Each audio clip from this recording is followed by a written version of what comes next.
bimbingan dan kaunseling adalah untuk memenuhi kami punya keperluan subjek lah, subjek bimbingan dan kaunseling. Okey, soalan yang pertama, boleh ke Puan ceritakan sedikit tentang latar belakang Puan? Latar belakang saya lah. Nama apa semua kena sebut lah tau. Baik, nama saya Wan Mahira binti Wan Ibrahim. Asal Pahang. Berkhidmat di sekolah ni sejak 2005 sehingga setakat ni, sehingga sekarang dah 17 tahun lah. Saya belajar first degree Bachelor Pendidikan Pengurusan Bimbingan dan Kaunseling di UPM Serdang tahun 97 dan graduate tahun 2000. Dan seterusnya first posting saya tahun yang sama 2000 di Kuching, Sarawak. Di SMK Tunku apa Najah pula, SMK Siburan Kuching, lebih kurang 4 tahun setengah. Dari tahun 2000 sehingga 2004 lah. 2005 Januari saya pindah balik ke Semenanjung dan dipostingkan ke sekolah ni lah. Sampai hari ni lah. Sehingga hari ni lah. Pengalaman tu bermula daripada 2000 sampai ke hari pengalaman berkhidmat sebagai guru bimbingan dan kaunseling tu sejak 2000 kiranya sehingga sekarang. Posting terus guru bimbingan dan kaunseling lah. Ya, cuma tahun pertama tu dalam 6 bulan tu diberi kelas lah untuk mengajar. Lepas tu next tahun seterusnya tu dalam 2001 tu dah terus buat kerja guru kaunseling sepenuh masa sehingga sekarang lah. Di sekolah pertama dulu Puan seorang ke ada cikgu bimbingan lain? Masa saya posting tu saya seorang. Seorang. Tapi still kena relief kelas, kena mengajar juga. Masa tu sebab posting tengah tahun dalam bulan 7 macam tu, saya masuk tu macam saya ambil jadual, ada cikgu asal dekat situ. So habiskan jadual dia untuk sesi tu lah.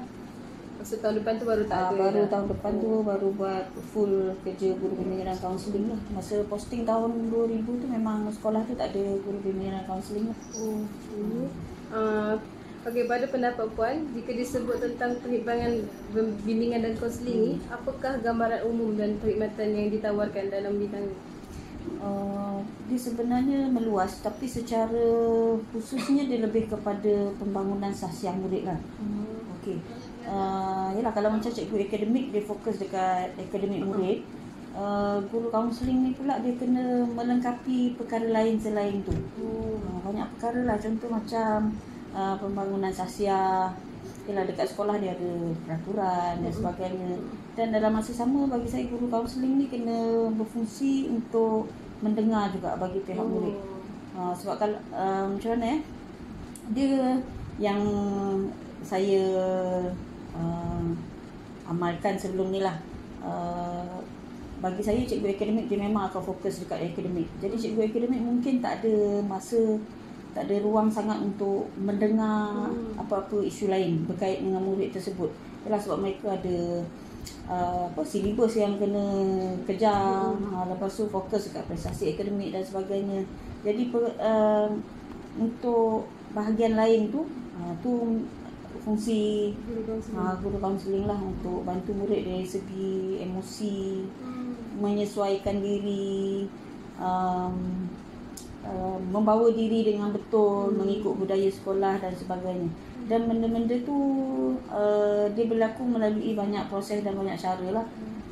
Melalui program ke, atau melalui sesi ke, kaunseling individu atau kelompok. Macam tu lah lebih kurang. Next, kalau berkenaan dengan tugas harian sebagai guru bimbingan pula macam mana? Tugas harian dia kalau ikutkan guru kaunseling ni dia tak ada jadual. Dia tak ada jadual tetap. Kalau ikut rutinnya dari pagi tu untuk program sekolah penyayang, biasanya cikgu kaunseling akan berada di pagar lah. Dia kira macam menyambut murid hadir ke sekolah, mengadu-adukan kehadiran murid. Perkara tersebut adalah di bawah program sekolah penyayang. Semua guru terlibat sebenarnya, cumanya untuk menjalankan fungsi guru kaunseling tu kita berada kat pagar tu lah. Dia sebenarnya banyak kita boleh dapat masa kita tunggu murid dekat pagar. Waktu tu kita boleh jumpa murid yang kita dah aim dia. Contoh murid ni selalu tak datang ke atau selalu lewat ke. Jadi bila kita berada kat pagar tu, dia datang, waktu tu kita boleh terus jumpa dia. Masa tu macam terus buat counselling ke apa? Tak adalah buat counselling. Dia lebih kepada, mungkin waktu tu kita boleh terus sapa dia. Approach dia lah. Approach dia. Maksudnya sapa je lah. Lama tak nampak kamu datang. Kamu lama tak datang. Lepas ni datang bilik counselling waktu tu lah. Sebab kadang-kadang kita nak check hari-hari budak ni datang tak. Kadang-kadang tak terpanggil. Tak terpanggil atau yelah dengan kerja-kerja lain kadang-kadang kita terlepas pandang. Jadi pagi tu waktu tu kalau nampak kita boleh terus bagi tahu. Boleh terus tegur dia. Boleh terus cakap. Kalau ada perlu perjumpaan selanjutnya kita boleh terus cakap dengan dia, nanti kamu datang bilik kaunseling dan sebagainya. Waktu tu juga kalau dari segi pemakaian murid ke apa ke, kita dah boleh tegur. Pemakaian murid tu sendiri, kekemasan diri dia tu pun sebahagian daripada sahsiah dia lah. Dan bila kita tunggu kat pagar tu juga kita akan nampak murid yang lewat dan sebagainya. Kiranya sekolah penyayang yang kena tunggu dekat pagar tu bukanlah tugas guru kaunseling semata-mata. Dia sepatutnya melibatkan semua. Dia kalau ikutkan program guru penyayang ni menyeluruh. Memang semua terlibat. Sebab tu dekat pagar tu biasanya pagi-pagi kita akan ada pengurusan yang tugas. Tapi benda ni atas pengurusan sekolah lah. Cara setiap sekolah tu mungkin berbeza. Cuma dekat sekolah ni setiap pagi tu akan ada pengurusan yang bertugas, ada guru bertugas, ada guru kaunseling. Walau bagaimanapun macam guru kaunseling tu kalau ikutkan taklah wajib. Tapi itu atas inisiatif kita lah. Kalau ada kekangan kadang-kadang memang kita tak turun lah. Macam saya tanya dengan Anis, dia cakap selain daripada bimbingan kaunseling ni, guru kaunseling juga dia macam selalu ditaklifkan dengan jawatan SU. Itu sebab apa? Itu dikira tugas juga ke ikut sekolah? Dia boleh dikatakan ikut sekolah, tapi kebanyakan sekolah amalkan macam tu. Memang kalau guru kaunseling dia automatik program apa jadi SU macam tu? Dia bukan automatik, dia macam tak pastilah, tapi mungkin atas faktor guru kaunseling ni tak ada jadual khas. Okey, dia tak ada jadual khas yang terdekat, cuma waktu relief je lah kan. Jadi mungkin atas dasar faktor tu, guru kaunseling ni memang akan sentiasa dilantik jadi setiausaha apa-apa program sekolah atau penyelaras dan sebagainya. Program-program yang relate dengan bidang tugas lah. Relate dengan bidang tugas lah. Bidang tugas, tapi kadang-kadang ada setengah program sekolah. Contoh macam hari anugerah dan sebagainya kan. Benda-benda macam tu biasanya. Jadi kalau macam jadi SU kan agak besar juga kan jawatan kan. Adakah dia mengganggu tugas harian cikgu sebagai guru bimbingan kaunseling? Kalau nak cerita ganggu, dia akan mengganggu pada waktu tersebut. Sebab contoh macam ada program tu bukanlah sepanjang tahun kan. Okey, contoh program, katakanlah program tu bulan 3. So dalam proses nak settle program tu, waktu tu kita fokus kerja kita tu lebih kepada program tersebut lah. Jadi secara tak langsung kerja-kerja hakiki kita tu terganggu lah juga. Tapi sebab sebagaimana yang saya cakap tadi, sebab kita tak terikat dengan jadual, jadi kita sendiri yang urus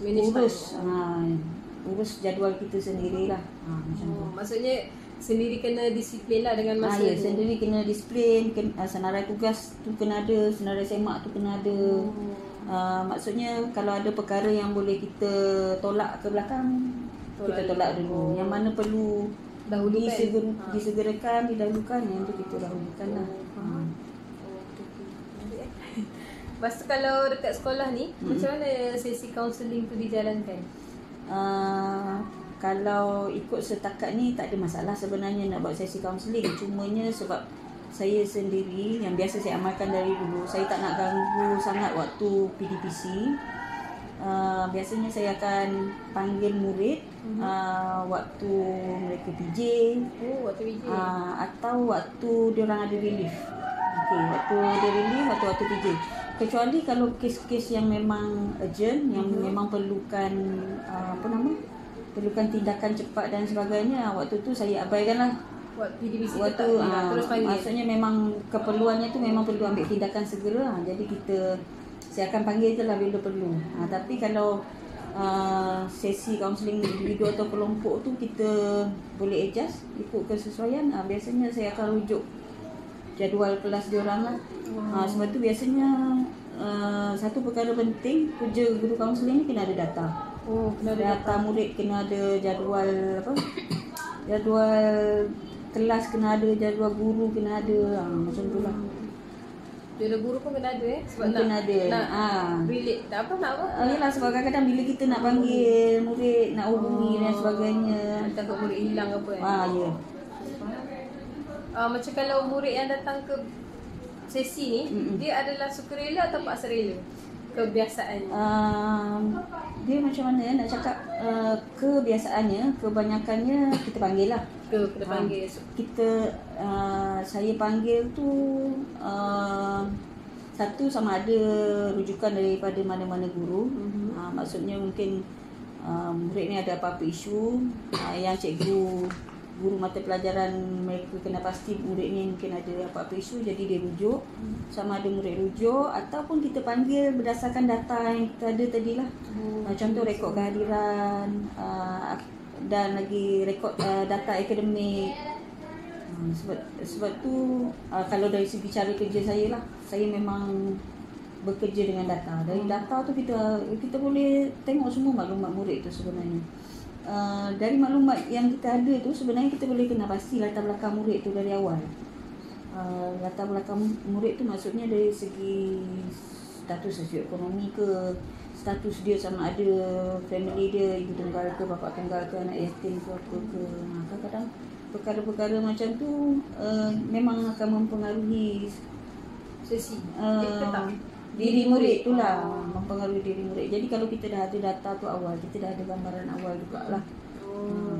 Kalau macam biasanya kan kes-kes kaunseling ni kan macam disiplin juga kan. So, kebanyakan dia disiplin. So dia ada hubungan ke dengan unit disiplin sekolah? Ya, ada hubungan. Biasanya memang cikgu kaunseling kena bekerja rapat dengan Unit disiplin. unit disiplin. Kiranya kalau ada disiplin ada masalah, dia orang akan subkan kepada unit kaunseling. Dia kalau ikut prosedurnya, kalau ada kes disiplin, selepas ada aduan, unit disiplin kena ambil tindakan dulu. Tindakan tu mungkin siasat. Bila dah dikenal pasti memang dah confirm ada kesalahan berlaku, mungkin ada apa-apa hukuman ke yang perlu yang diambil, unit disiplin akan ambil dulu. Lepas tu selesai hukuman tu dah diberikan, sama ada amaran ke apa ke, kaunseling akan ambil untuk macam mana nak rasionalkan balik murid tersebut lah. Biasanya kita nak sedarkan dia yang dia ni dah buat salah, so dia perlu bertanggungjawab. Hukuman tu nak betulkan diri dia dan sebagainya. So dua pendekatan tu kena ambil, memang kena ambil. Dia tindakan disiplin tu perlu. Sebab macam mana nak cakap, kalau dia buat salah, kita perlu ambil tindakan disiplin supaya dia belajar sesuatu. Dan lepas tu kita kaunseling ni dia macam hikmah lah. Kita nak buka nak buka supaya dia celik. Dia kadang-kadang ialah murid bila dia buat salah, dia kena hukum, dia mungkin akan down, dia mungkin akan ada rasa marah ke apa ke. Jadi bila dia jumpa kaunseling tu, bila dia jumpa kita, dia akan down sikit. Dia mungkin dah celik akal. Okey, memang aku salah, aku yang langgar, so aku yang kena bertanggungjawab. Macam itulah lebih kurang. Dia macam nak bagi jadi rasional balik lah. Ya, lebih kepada nak rasionalkan dia balik, nak bagi dia faham kenapa perkara tu berlaku macam tu, dan seterusnya untuk bimbing dia lah supaya sebaik mungkin dia tak ulang balik perkara tersebut lah. Kalau macam berkenaan dengan teori kaunseling pula yang digunakan semasa sesi kaunseling. Nampak teori ni yang susah sikit ni sebenarnya. Macam tadi kan ada puan cakap apa, bila puan ada data mereka, so puan boleh tengok dia orang punya status. So status tu kan ada termasuk dalam teori kaunseling juga kan? Apa ya teori? Latar belakang dia lah kan? Based on dia punya latar belakang. Kadang-kadang dari latar belakang dia tu kita boleh faham kenapa dia berfikiran macam ni, kenapa dia bertindak macam tu lah.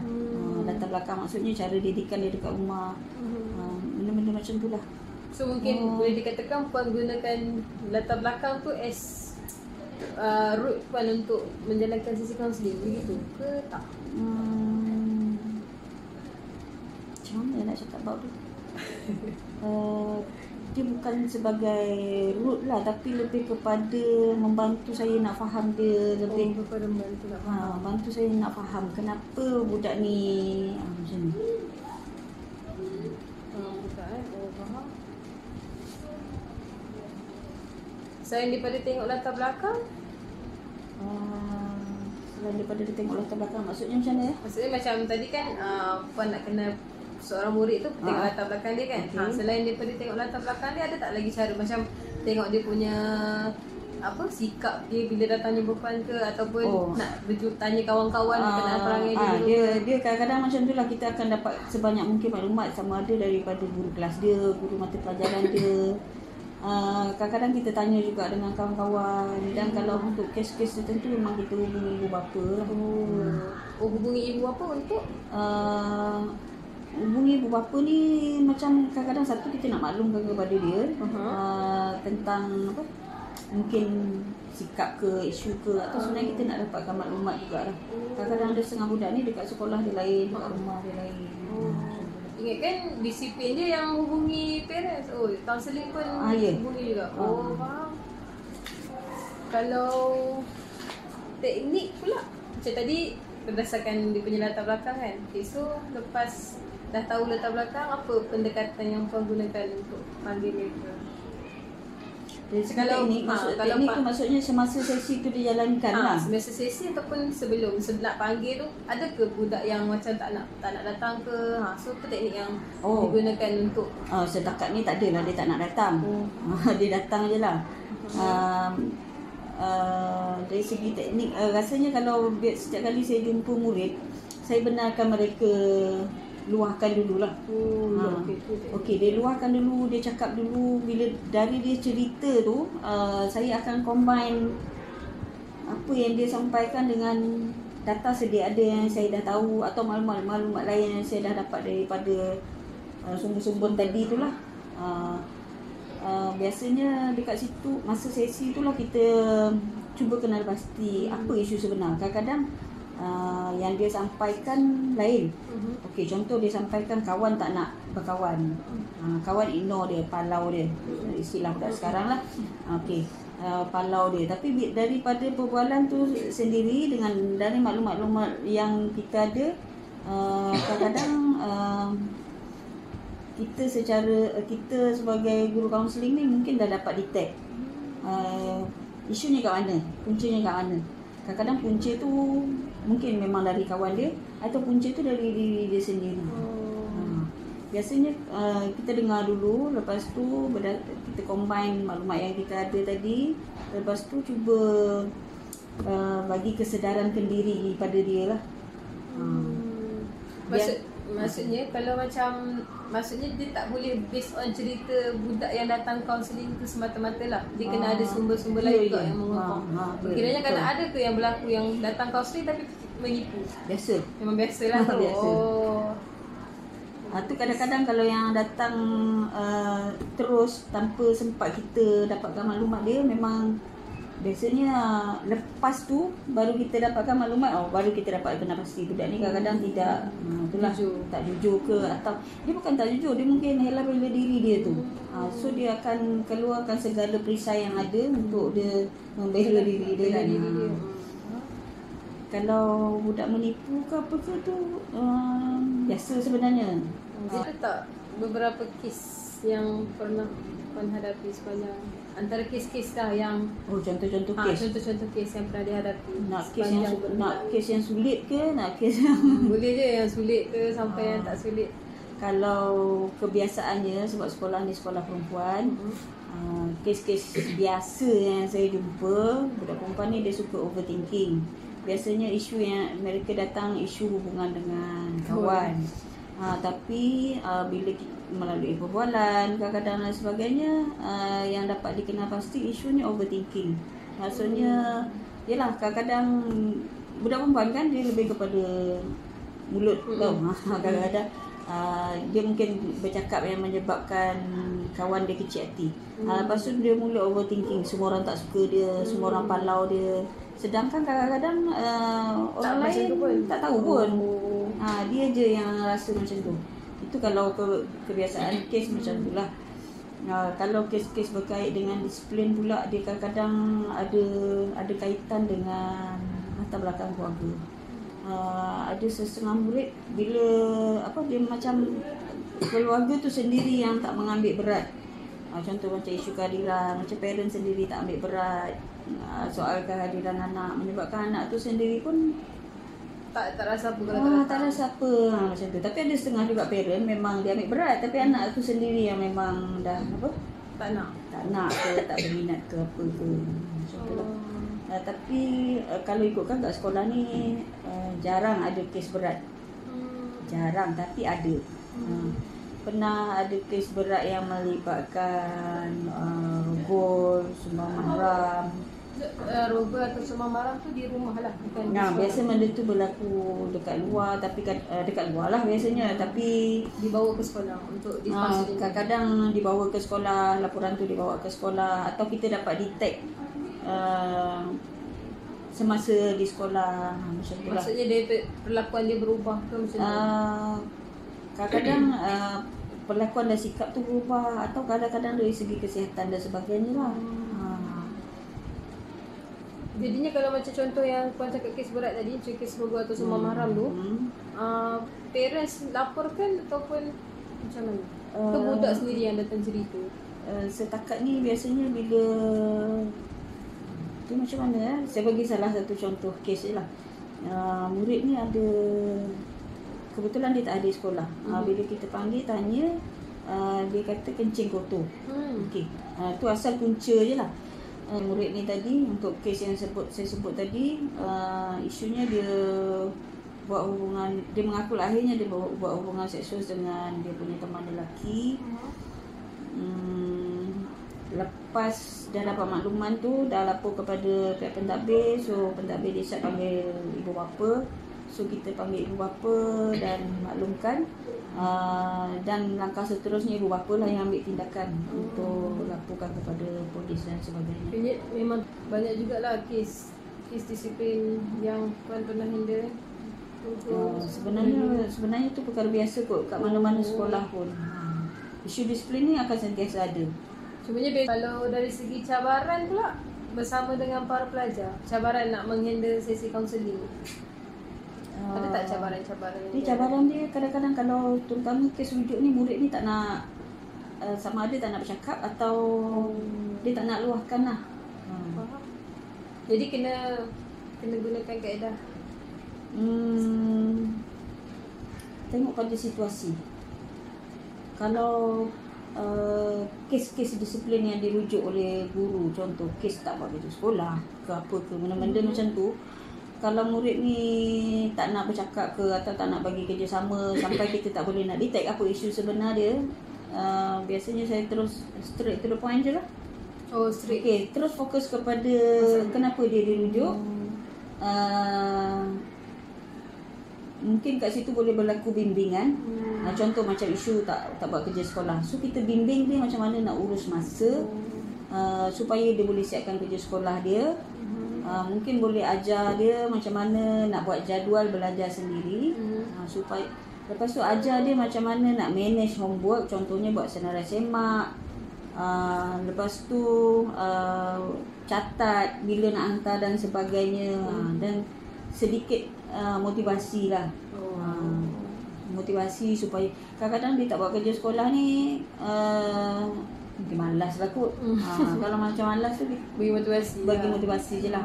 Tapi kadang-kadang ada setengah murid, yelah setiap murid ni kan latar belakang dia berbeza. Ada yang tak buat homework sebab malas, ada yang tak buat homework sebab mungkin bebanan dekat rumah, ada yang bekerja dan sebagainya. Kau tahu tak buat homework pun dirujuk ke orang sendiri? Ya ada. Biasa cikgu-cikgu yang ambil berat ni dia memang akan sentiasa rujuk. Macam tu. Biasanya kalau dah terlalu obvious lah, kalau dia tak siapkan sekali homework, tak adalah cikgu rujuk. Kalau masih setiap kali buat tak? Kalau setiap kali homework tak buat, kadang cikgu tu rujuk. Kalau kes-kes macam tu, saya tak buang masa yang lama sangat lah untuk kena pasti apa isu dan sebagainya. Kecuali dia sendiri suka rela nak cerita. Biasanya straight to the point je. Straight to the point, kita beritahu apa isu dia. Lepas tu bimbing dia lah dari segi tadi pengurusan masa, macam mana nak uruskan kerja sekolah dan sebagainya, dan bagi motivasi. Kadang-kadang ada setengah murid ni dia tak ada macam mana motivasi tu lah tadi. Lemah motivasi dia. Tak ada sokongan daripada rumah ke? Dia kadang-kadang tak ada matlamat. Dia datang, itu nampak. dia macam datang sekolah sebab kena datang sekolah. Datang sekolah sebab dia dah jadi kawan. Ya. Benda tu macam rutin. Macam bagi macam tu. Dia tak ada motivasi. Okey, aku datang sekolah aku kena capai ni. Ada setengah murid macam tu lah.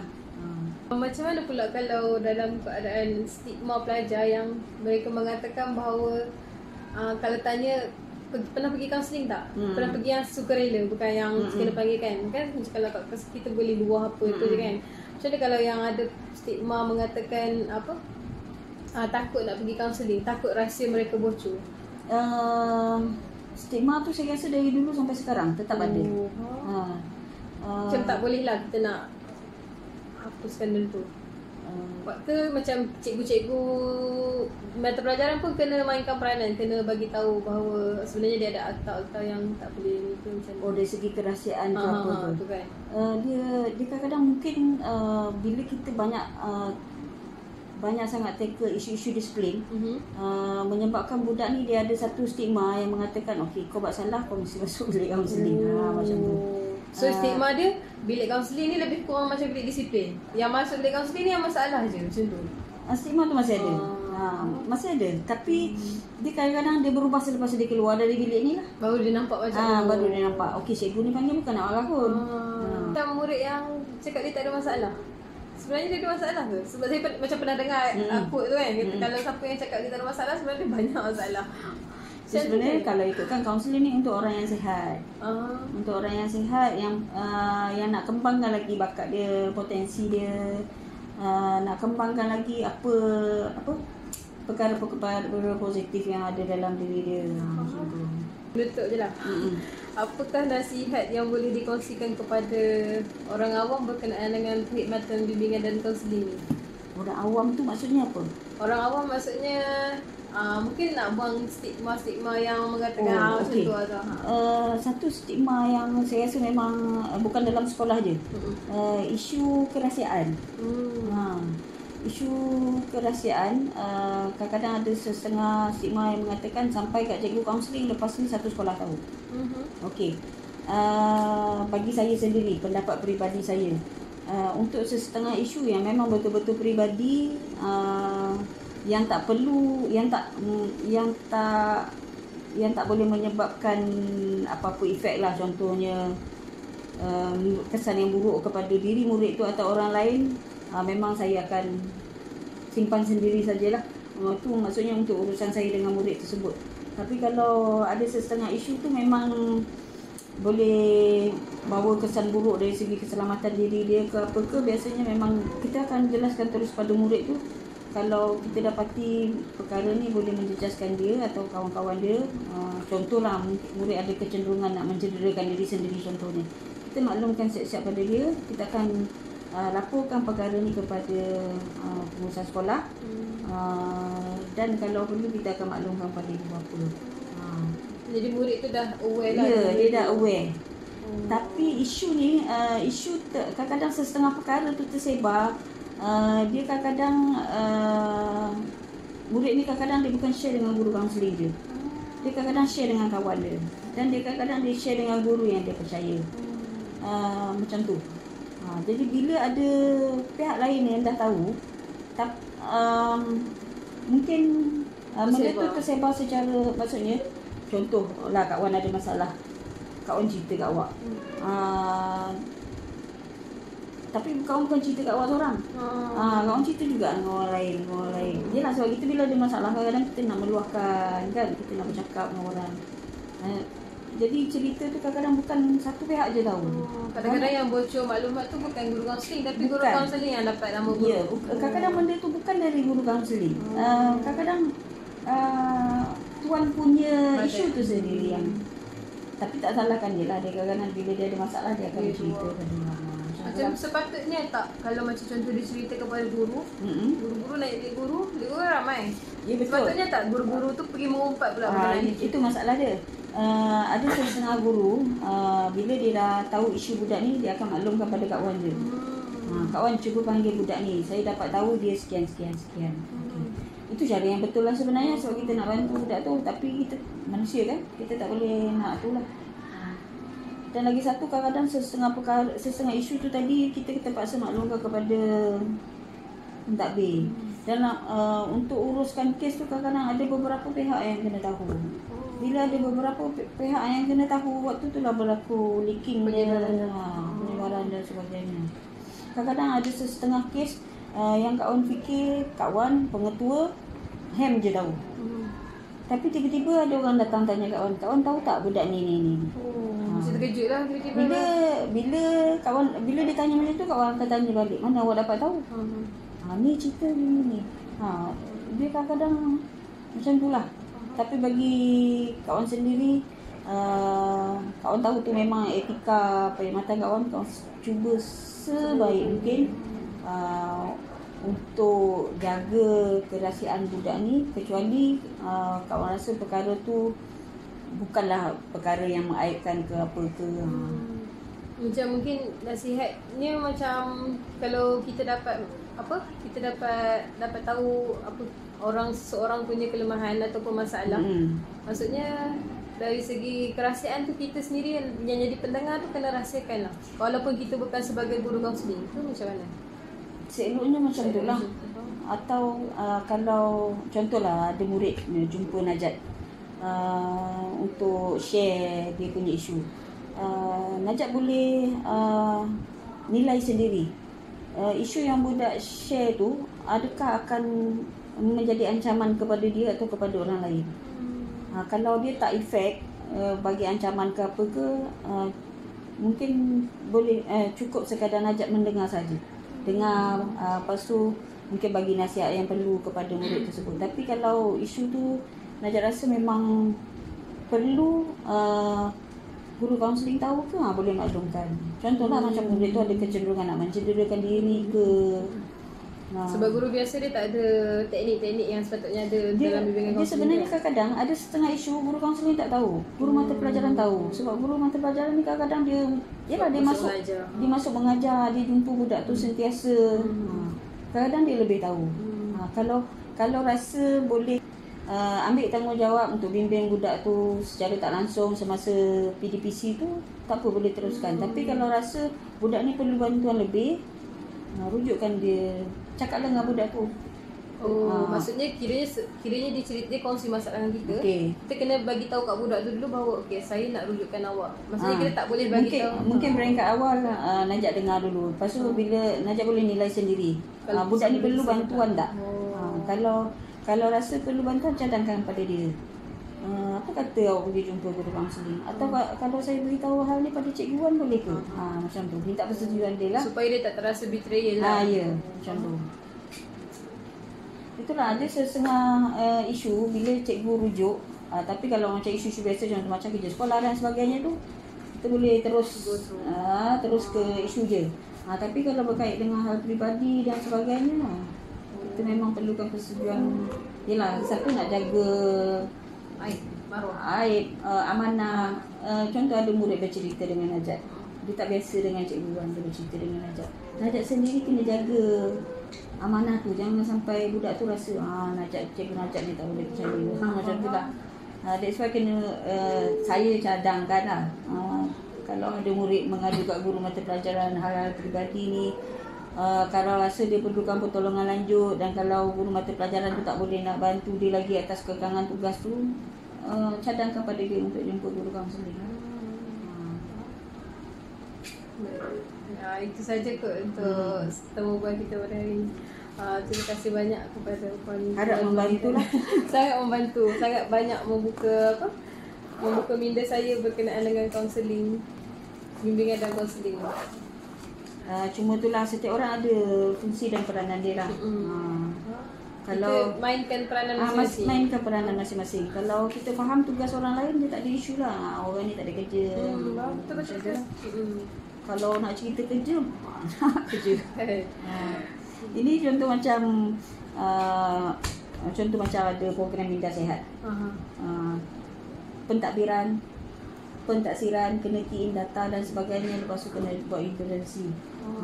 Untuk Minda Sihat ni saja pun dah banyak. Tapi itulah kadang-kadang kerja guru kaunseling ni orang tak nampak lah kot. Sebab duduk kat sini. Kita duduk kat sini, settlekan kerja kita, kita panggil budak.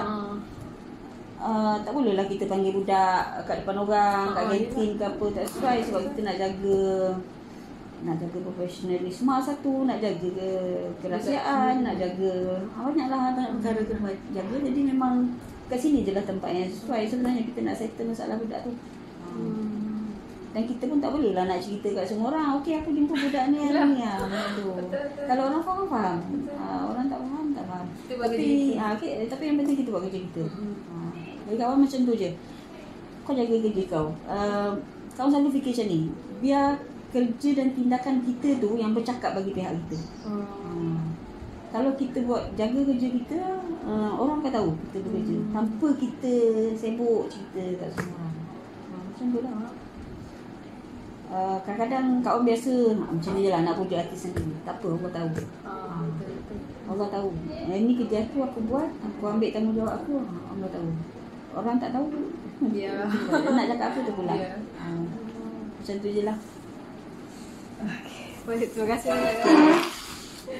Masih luangkan masa untuk berbual.